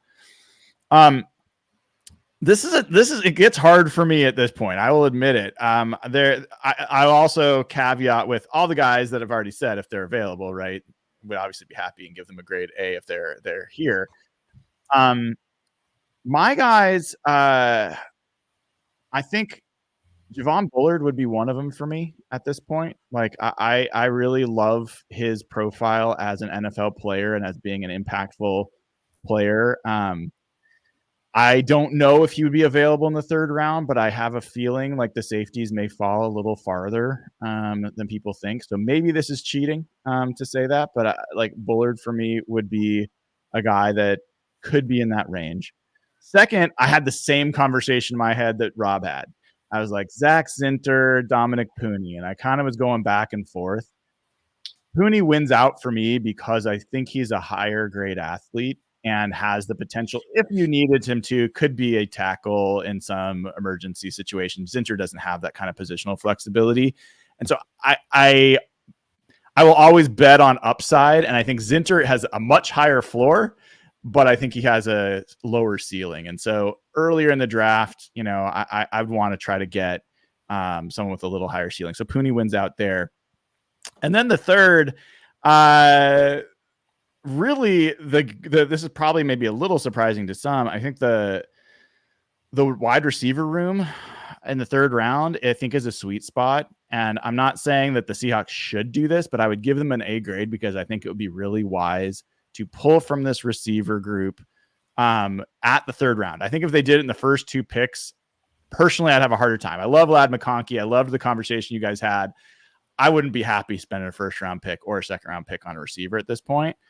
But if there was a guy, there's some guys, there's a chance that Pearsall could fall that far. I'm not going to say that because that's a super big cheat, but like, I like Malik Washington quite a bit. He's a guy that I definitely think could be available. It's possible Roman Wilson. I don't know. Like, I'm not totally sold on Roman Wilson, but he's got a little bit of Tyler Lockett traits.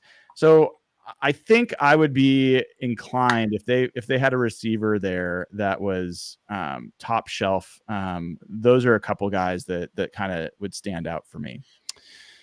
It's really hard because like it's so much depends on what happens in the first two picks to be able to know what you'd want to see at that third pick. But those are a couple names for sure. Sorry. That is not, I have to reset that. For me, I have to decide which one I'm going to replace. I forgot.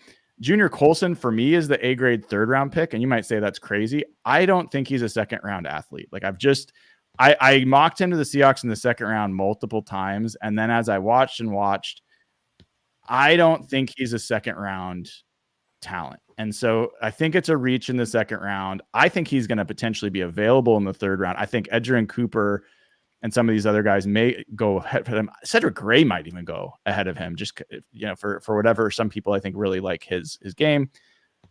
I'm like really hoping that somehow Junior Colson's available at 81. I don't think that's crazy, and so I'll take the receiver off that list, and I'm going to add Junior Colson on. Okay. And I saw a little bit of a face there, Rob, when I started talking about receivers. I want to know why. I don't think Pearsall's got any chance of lasting to round 3. Yeah. I saw that was what it was. I think he's going to go in the top 45. He should. I think he could surprisingly early. Like, when I'm talking like Patriots 34, could be something like that. Because there's just something there. It's interesting that none of us said a quarterback. I didn't hear Spencer Rattler in your top 3 in the third round. Griff, like I see you're struggling. You wanted to, you didn't though. I thought about it. But my mind's just stuck on wanting to plug some of the holes on the defense, I think. Rob, was that at all a consideration for you? Yes, I think the problem is I've kind of convinced myself that he's going to go in round 2. And I just wanted to talk about some of the players. Like the problem is that when you get into the quarterback conversation, it always inevitably ends up with people shouting at you in the comments. So I like Spencer Rattler. I'd be very happy if the Seahawks drafted him. But I kind of feel like I wrote enough about him between September and December that people know where I stand on him now. So I'm. Do you know what I'm most? Do you know before we get onto the Eric Edholm list, can I ask a quarterback question for you guys? Yes. So I'm fascinated that Jim Nagy has replied to Mina Kimes and said, I don't think they're going to take interior offensive line. And then he replied to a Corbin Smith tweet saying, I don't think they're going to take an edge rush with their first pick. Yeah. And yet when I asked him, who do you think they're going to take? He wouldn't answer the question. And I just kind of want to work out, like he has kind of answered the question to them on Twitter, but then when asked outright, he won't say it. So I'm wondering, who does he think they're going to take? Like, is it Byron Murphy that he's convinced they're going to take? Or does he actually think that Michael Penix might last to 16? Or that the Seahawks might even, if needed, jump the Raiders to go and get him? And I wouldn't think that about any other quarterback. But Ryan Grubb has been with this guy and knows everything he needs to know about him. And if Ryan Grubb says to John Schneider, I'm telling you, John, this is the guy we need.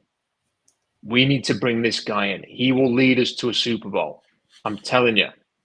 How could you not, if he was there at 12, how could you not move up 4 spots hearing that from the guy who's coached him for the last few years? If you are Schneider and like him already. So let's imagine Schneider likes him and then he hears that from Grubb. How could you not come out of the draft with him? And what do you think about that? Because I think everyone assumes that Penix is going to be gone and that's fine. But with the Seahawks intel as it is, I just wonder whether that's who Jim Nagy thinks they might go after. I don't know. What do you think? I love the question because when I am looking at college quarterbacks and I'm thinking about the Seahawks, I think I have a decent feel for like what Schneider's looking for. I think we all probably feel like we have a decent feel for what he's looking for. One of the things when he talked about Russell Wilson, he didn't talk about the fact that he did a lot of play action under center in college and had been, in a run pass kind of offense, and that he was really good with his back to all these things that really stood out for him as a player, or his accuracy, all these things. He talked about that he tilted the field, like he tilted the locker room, like when he walked in. And if you've met John Schneider, he's a dude's dude. He likes the military. He respects men in service. He likes tough guys. He likes like men that are great leaders. And I look at you, forget play on the field, which I think is stellar with Michael Penix. There's no one else in this class to me that is the leader that Michael Penix is. JJ McCarthy, some people might say him, but Michael Penix, I mean, this guy was a bigger leader than the coaches, I think, in that UW locker room. And so I absolutely thought, like, this is a guy that Schneider has to be impressed with. He's had a lot of exposure to. Geno Smith has worked out with him, so he's got another insight there. I think there's a lot of reasons to think that the Seahawks could really like him. I just have some questions about the roster construction. Really gets messed up to some extent. Like, if he was 22, it would be a lot easier. The fact that he's going to be pushing 24 makes it a little bit harder for me. So, yeah, I don't think that's what's going to happen, but I'm certainly intrigued by it. Griff, any thoughts from you? I don't think they're going to be trying to trade up. One, I think that they won't have enough ammo potentially to find a partner. Like, they might get outbid even if they do want to. And then if they do trade up, you're talking about moving on from, a day 2 pick probably next year, or your 3rd round pick. And I don't know if Schneider would want to do that, because then the rest of the draft, it's like you went quarterback and then maybe 4th rounder to go get your position player upgrades or replacements potentially. So it would be tricky. It would be really tricky. The one way around that of not giving up draft capital is, do they try to liquidate DK Metcalf? And sports local radio keeps talking about that for a reason. They kept talking about the defensive tackle trade all last offseason after the draft. And as it turned out, Schneider was working those phones right after the draft. And then Leonard Williams eventually happened. It's my hunch that 710 and KJR caught wind of this. And someone was like, hey, heads up. So they just, let's talk about this. Of course, why wouldn't you talk about it? It's good for attracts attention, right? I get it. But they just won't quit bringing up the DK Metcalf conversation. I wonder if he's truly a variable in all of this. So not that means it's a foregone conclusion. It doesn't mean that they're in a rush to get rid of DK, but they're considering it. So maybe he would factor into potential trade up. I don't know.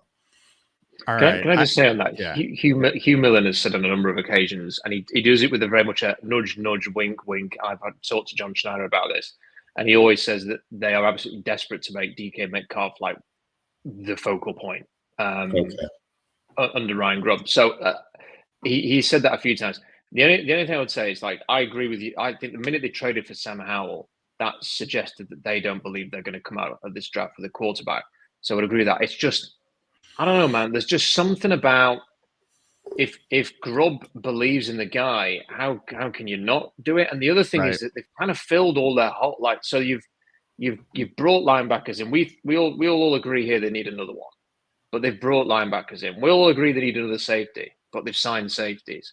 They've sort of we'd all probably say maybe they need another defensive lineman, but you could play a game of football right now with the defensive lineman and the edge rushers they've got on the roster.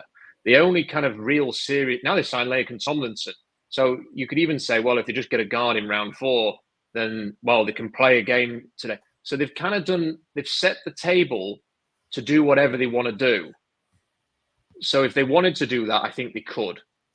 And if they think he's the guy, they have to go and get him. It's just whether or not they think he's the guy. And I'm really interested to see in 10 days, as the rest of the league will be, to see how they work around Michael Penix. Because if Ryan Grubb and the Seahawks, they pass on him at number 16, it would surely put a lot of teams off drafting him after that, because they've got the intel that nobody else has. 100%. We teased this. Rob mentioned this a little bit. We'll go quick here. We're not going to go deep. Eric Edholm of NFL.com, who's going to be on the show hopefully sometime this week. I'm working on it with him. But he came out with his second top 100, and I shared it with the guys ahead of time. There's a ton of top 100s. Part of the reason I shared it is it was a little bit different than I think some of the other ones that I've seen out there. And a couple of names in particular had moved quite a bit for him. And one of them, just to stay on topic for a second, was Michael Penix. Michael Penix Jr. moved up 12 spots to the 29th pick, the 29th ranking. And by a lot of folks, the PFF guys, there's a few other places that don't think he's going to last past 13. That seems to be the general consensus. Another thing that was interesting here was, and I'm going to ask you guys if there's things that stood out for you or things that you had difference of opinion on. You had Leatu Latu dropping 9 spots down to 30th here. Opposite of what a lot of folks have been talking about, closer to where I have him personally. And then there was another name. Sorry, just pulling this up that I wanted to talk to you guys. Tyler Nubin. He had it 40, moving up 10 spots. We talked about him a little bit. Junior Colson, he's got it 46, which is much higher than a lot of places have him. And there was one, Marshawn Nealand. We did talk about him, so we got to that. He rose 26 spots to 51 in his latest rankings. Tavondre Sweat, who I mentioned, went down 15 spots to 53. Cole Bishop was another name we haven't talked about today, moved up 15 spots to 56. So Any of those surprise you guys, or anything else that caught your attention on that top 100 list? I made a few notes. Drake May shouldn't be in the top 10. Troy Fautanu should be in the top 10. Fuaga's too low at 17. I think JJ McCarthy's too high at 18. Bo Nix is too high at 38. I think Ben Sinnott's too low at 65. I think Braylon Trice is too low at 71. TJ Tampa too low at 75. Javon Bullard too low at 78. I think if you're going to do a 100 list, you have to have Roger Rosengarten in there. And I think you have to have Spencer Rattler in there in the top 100. And I also would have had Malik Mustafa, Dylan McMahon, Jacob Cowing, Tanner Bortolini, Dominic Hampton, Cam Hart, and Cedric Van Pran in my own personal top 100. But overall, I thought it was quite interesting because he a lot of his players that he's got graded that I think would be quote unquote out there, or people might raise an eyebrow. I kind of agreed that, with the way that he graded certain players. And it was interesting that he had Marshawn Neiman rising, because that's what I've done on my own board today. I've been spent the whole day watching him. So it was interesting. Yeah, it was also interesting. He had Edufwan Ulofoshio in his top 100 at 99. I haven't seen anybody with him. I mean, he's an older prospect, interesting athlete, but that is quite high. And another guy that we have not talked about on this show together is Mason Smith, LSU defensive tackle. He rose 12 spots to 80. Griff, any thoughts that jumped out for you on the at home top 100? Yeah, Mason was one of the first guys I was going to bring up. I don't think he's a top 100 player. I definitely don't think he's better than Dorlus or his teammate Makai Wingo. I think Wingo is really impressive and one of those guys that, looking back, that people might say, well, why didn't he go higher type of player? I just think Mason's a fine player. I just, I don't view him as a top 100 guy necessarily. Let's see. Kalen Bullock, I think, is a little too high. I get the theory with him, but I was really unimpressed with his tape. I don't think he has a natural feel for playing in the deep post at all. He doesn't let what the quarterback's doing inform him at all. And that's really strange because, what are you reading then? That's the primary guy you need to read as a deep middle safety initially anyway. So I found that a little odd. Patrick Paul Houston, the tackle, that's a little interesting to me because I think he's a good tackle, and some people have talked about him about playing guard, and I had to think about that for a while because he is higher cut, but I think he can handle it. So that's a little interesting if he slips, if he falls a little bit maybe. Peyton Wilson, I thought that's exactly where he should go. I don't think he's a first rounder. I don't even had him at 67. He did have him moving up 11 spots. He did have him moving up. I feel like he's a high third rounder personally with Wilson, but that's more of a scheme fit thing. He has Austin Booker up pretty high. We talked about him. I don't think I would take him there. I think Chris Braswell is where he should go. Chris Jenkins, 61 is a little high for me. I think Jenkins is just a solid third rounder, and that's kind of all that I see there personally. I think I'm a little lower on Hicks than him. I think just generally, I think I would knock almost all the safeties down around, or some of them anyway, that made his list. And then I think Adisa Isaac was a little high. But I ended up agreeing with a lot of this though. Yeah. Yeah, appreciate that. Also appreciate that you guys have stuck with us for nearly 2 hours when it was supposed to be an hour-long show. It's impressive. Can I just say something about Patrick Paul? Of course. It's because he's one of the most frustrating players I've watched in this draft cycle. And I don't know what – surely his coaches must tell him this. Every single time he tries to block, his hands are outside. His hands go out wide. he tries to engage. The hands go out and then come in to try and engage contact. And I just want to grab him. I'd want to kick him up the arse, but he's 6'7" and 200 pounds, so it wouldn't be a good idea. But you think, why are you doing that every time? It just makes it. It's like you might as well just go. Would you like to get your hands into my chest first, to the pass rush on every single time, and then he tries to get his hands in. It just makes it so difficult. He's got everything that he needs to be like a decent NFL offensive lineman, but that one really frustrating technical flaw that just keeps showing up. It's so frustrating to watch, and I think it's probably going to cost him a round and a half because of it. Because at the Senior Bowl, it was like every single 1v1 was like that, and the coaches must have been pulling their hair out. So if you can fix that, it can be a good player. But you kind of wonder if you're not fixing it for the 1v1s at the Senior Bowl, where all you've got to do is just engage the pass rusher. Why aren't you not able to do that? So frustrating. Yeah, that's great.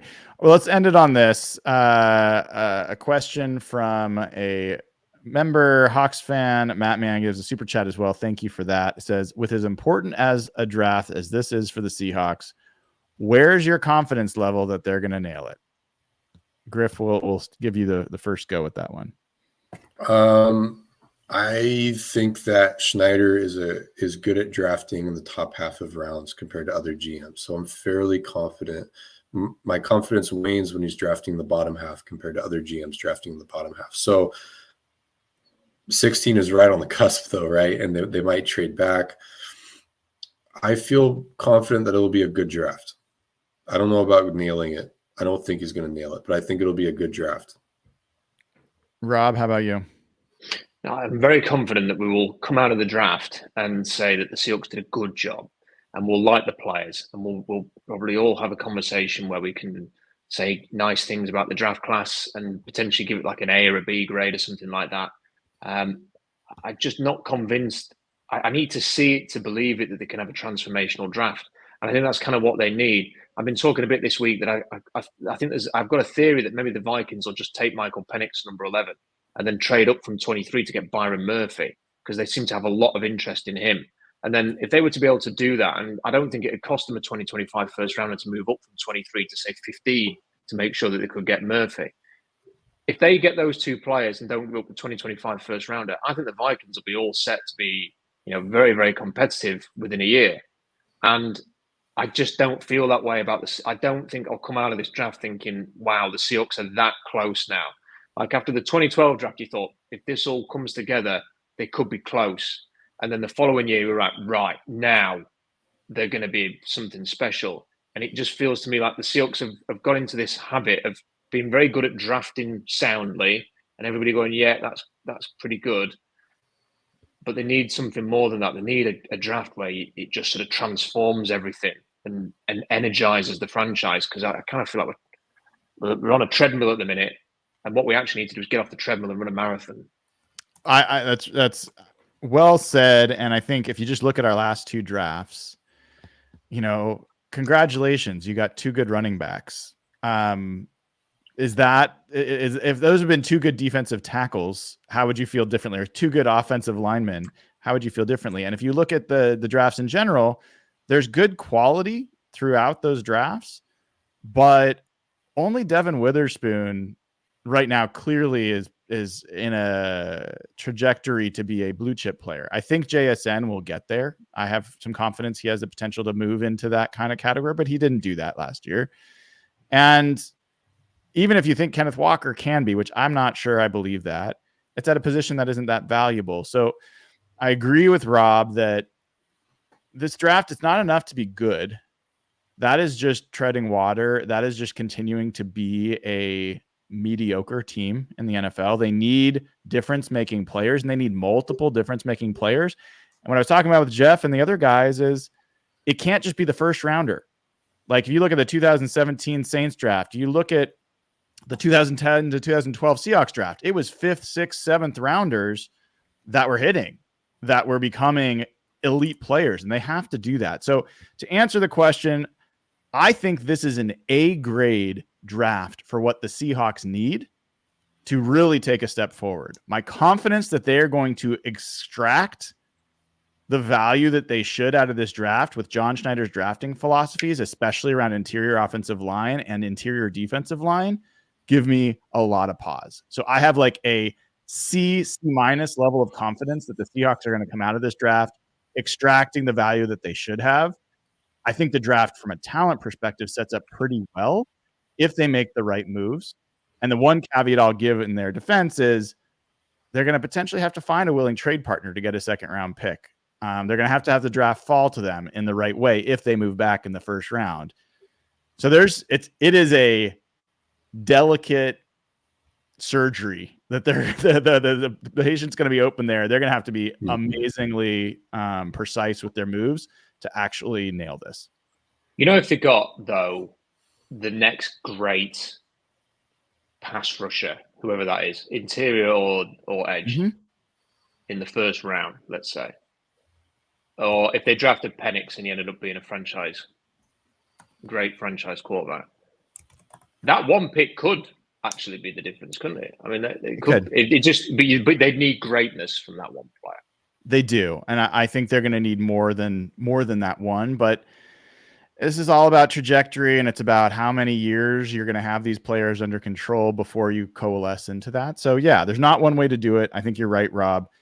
Generally, I found when I've looked through past drafts of Super Bowl winning teams, if you come out of a draft with a single all-pro player, it's a good draft. It doesn't matter what you failed at the others.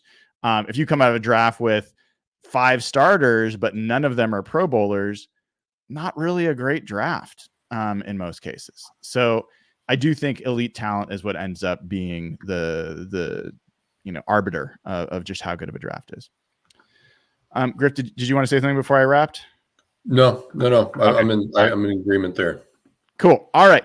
I want to say a special thanks to Rob Staton and Griff Sturgeon for joining on Sunday, spending all this time with us. Let me first give you guys the opportunity to promote anything you have coming up or where folks can find you. Rob, I'll start with you. Check out SeahawksDraftBlog.com, and if you're on YouTube, Rob Staton Football, because we have a whole bunch of player interviews on there, and there'll be all sorts going on over the next couple of weeks. So check that out at Rob Staton on Twitter, and every Thursday I will be on Puck Sports new venture. So pucksports.com for that, or Puck Sports on YouTube. Awesome. Griff, how about you? Anything coming up, and where can they find you? Just covering the draft and the Seahawks at Seattle Overload. Find us wherever you get your podcasts, on YouTube as well. And you can find me on Twitter at CMikeSpinMove. Awesome. I'm Brian Nemhauser. You can find me at Hawk Blogger. This has been a Hawk Blogger morning episode on the weekends in the afternoon, but you can figure it out. If you want to find this show, best way to do it is go to patreon.com/hawkblogger, sign up. The audio version of this pod is going to be up minutes after we wrap this show. You also get access to the Slack channel when you join on Patreon, so highly recommend doing that. You can also, if you're primarily getting this through the live stream on YouTube, join as a YouTube member. The link is in the chat, pinned, and it's also in the description on the video. We've got lots and lots of folks joining, and it's a great way to get access to additional features. One of them is we're going to do a little pre-draft party. We're going to get some of the folks from the Real Hawk Talk crew together and talk with our suite level members, as well as some of our higher level Patreon members. So that'll be fun. We'll probably do a post-draft party as well. So if you want to get in, now's the time to do it. Join there and appreciate it.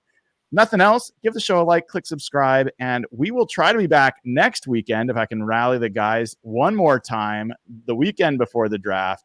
For my money, this is my favorite time of the week with these fellas, and it's been great so far. So thank you guys for tuning in. This has been another episode of Hawk Blogger Mornings. Take care.